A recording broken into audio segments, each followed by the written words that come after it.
2000 के मुकाबले 500 के नकली नोट ज्यादा मिले। आरबीआई ने कहा 500 के मिले नकली नोट 91,110 हो। मुंबई आरबीआई ने सबसे ज्यादा नकली नोट 2000 रुपये के नहीं बल्कि 500 रुपये के पकड़े हैं। Reserve bank of India RBI ने मंगलवार को अपनी सालाना रिपोर्ट जारी की। इसके मुताबिक पिछले साल की तुलना में 2022-23 में बैंकिंग सिस्टम में पकड़े गए 500 रुपये के नकली नोटों की संख्या 14.6% बढ़कर 91,110 नोट हो गई।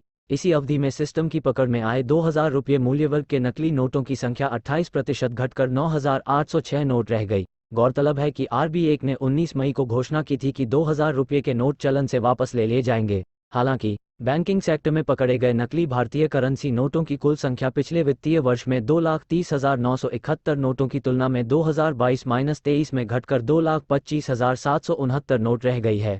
आरबीआई ने इस दौरान 78,699 नकली 100 रुपये के नोट और 27,258 नकली 200 रुपये के नोटों की सूचना दी। गए आपदा के वक्त भी पेमेंट का इंतजाम मुंबई आरबीआई ऐसे light weight portable payment system पर काम कर रहा है जो कि युद्ध और आपदाओं के समय भी पेमेंट का काम सुचारू तरीके से कर सके। आरबीआई की ओर से डेवलप किए जा रहे इस सिस्टम में युद्ध और प्राकृतिक आपदाओं के समय कम से कम कर्मचारियों की मदद से इसे कहीं से भी संचालित किया जा आरबीआई कर रहा light weight portable payment system पर काम सकेगा।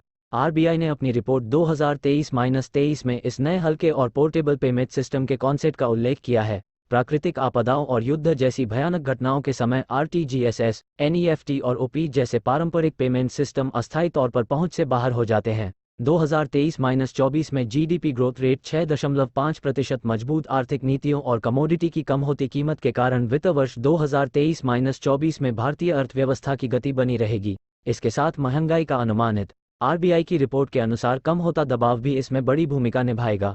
आरबीआई ने जीडीपी ग्रोथ रेट 6.5% रहने का अनुमान जताया है। रिपोर्ट 2022-23 में कहा गया कि मात्रा के लिहाज से धोखाधड़ी मुख्य रूप से डिजिटल भुगतान, कार्ड, इंटरनेट की बैंकिंग क्षेत्र में धोखाधड़ी के मामले 2022-23 में बढ़कर 13,530 हो गए श्रेणी में हुई।